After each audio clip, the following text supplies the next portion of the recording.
ভালোবাসা মানুষটাকে নিয়ে পালায় যাওয়ার চিন্তা করতেছেন? তাহলে আপনার পায়ে দুকুন ধরি, আগে ভালোবাসা মানুষটাকে জিজ্ঞাসা করেন সে আপনাকে কেমন ভালোবাসে।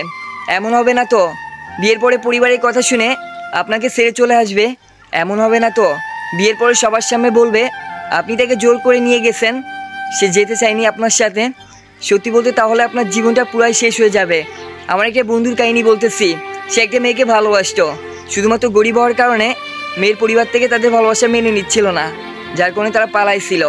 সত্যি বলতে মেয়েটাও ভালোবাসতো আমার বন্ধুকে। আমার চোখের সামনে তাদের ভালোবাসা দেখছি। আমি নিজেও কখনো ভাবতে পারি নাই আমার বন্ধুর এত সুন্দর ভালোবাসার শেষ পরিণতি এমন হবে। তারা পালায় যেয়ে বিয়ে করার 7 দিন পরে মেয়েটা তার পরিবারের সাথে যোগাযোগ করে, আর পরিবারের মানুষ তখনও তাদের ভালোবাসা মেনে নেয় না।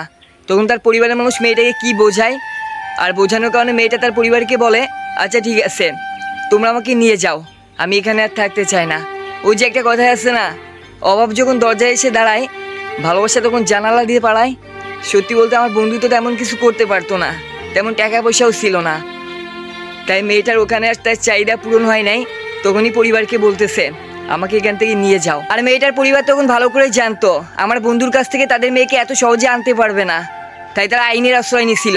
ওই যে একটা কথা আছে না, টাকা থাকলে কাঠের পুতুলও নাচে, তেমনটাই হয়েছিল।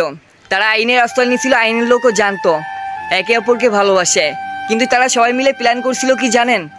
সর্বপ্রথম মেয়েটার মুখ থেকে না শোনাবে, তারপর আমার বন্ধুকে একটা নারী নির্যাতন কেস দিয়ে দিবে। আর তেমনটাই হয়েছিল।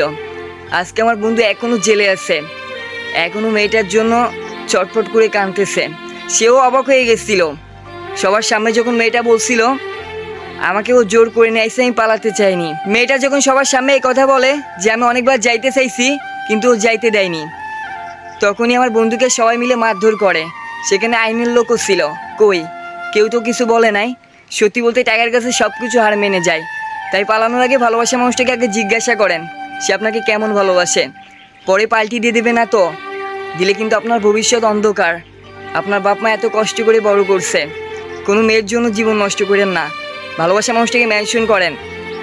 কোনো পরিস্থিতি যদি পালায় যেতে হয় তাহলে কি সে এমনটা করবে, নাকি আপনার হাত শক্ত করে ধরে রাখবে? যেমন পরিস্থিতি আসুক না কেন বাপ মার সামনেও বলতে পারবে আপনাকে ভালোবাসে। মেনশন করেন প্রিয় মানুষটাকে, দেখি কি বলে সে।